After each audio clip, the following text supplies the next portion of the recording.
Bonjour à tous, nous poursuivons aujourd'hui avec un nouveau Pérec, le 11e Pérec, Pérec Yud Aleph à la première Mishnah. Et nous allons voir dans ce Pérec, entre autres, comment on procédait pour la fabrication des deux pains de Shavuot, les Shte Alechem, mais aussi le Lechem Apanim, et les descriptions du Shulchan, sur lequel était posé le Lechem Apanim, les pains de préposition, et nous verrons exactement tout le Seder, comment on les mettait, quand est-ce qu'on les enlevait. Et ici, la Mishnah va commencer d'abord par la cuisson de ces pains. Shte Alechem, les deux pains de Shavuot, comme on a porté le jour de Shavuot, c'était deux pains à base de farine de blé, puisque le Homer était de farine d'orge, le Shte Alechem de farine de blé, Niloshot achat achat. Bien que ces deux pains c'était deux pains qui étaient chacun de 2 issaron, donc de gros pains si on peut dire. La Mishnah nous dit qu'il y avait un digne particulier qu'on apprend du pasuk, Niloshot achat achat. On devait pétrir chaque pain différemment, bien qu'on devait les apporter ensemble, en même temps, mais on les pétrissait séparément, chacun séparément, achat achat, un par un, venefot achat achat, et il devait être aussi cuit un par un. Ça, c'est le digne qu'on apprend de Shte Alechem. Alors que le Lechem Apanim, les pains de préposition, c'est Nilosh Echad Echad. Il y en avait 12, comme nous allons le voir aussi par la suite dans les Mishnayot. Et ils étaient pétris un à un, Venefe Shnaim Shnaim. Mais ils étaient cuits 2 par 2.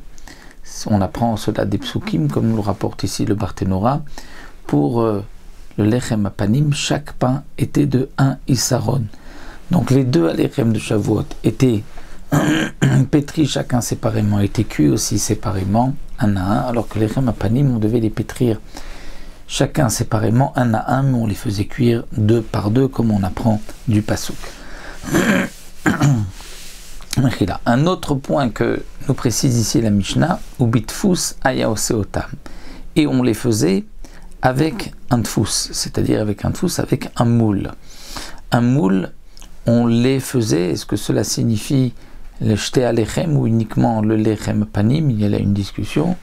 Donc on va expliquer simplement qu'il s'agit du Lechem Apanim, puisqu'il était particulier, comme nous allons le voir, puisqu'il devait avoir les deux bords pliés vers le haut, deux parties, comme nous le verrons. Donc il y avait un tfous, un moule, dans lequel on mettait le Lechem Apanim avant de le faire cuire, ou kshéou Radan, et lorsqu'on le détachait du four, Notnam Batfus, on le mettait aussi dans un autre moule, Kedé Sheloit Kalkelo, afin que les pains ne s'abîment pas, ne se cassent pas. Le Barthénora nous dit qu'il y avait en vérité 3 tfous, c'est-à-dire 3 moules.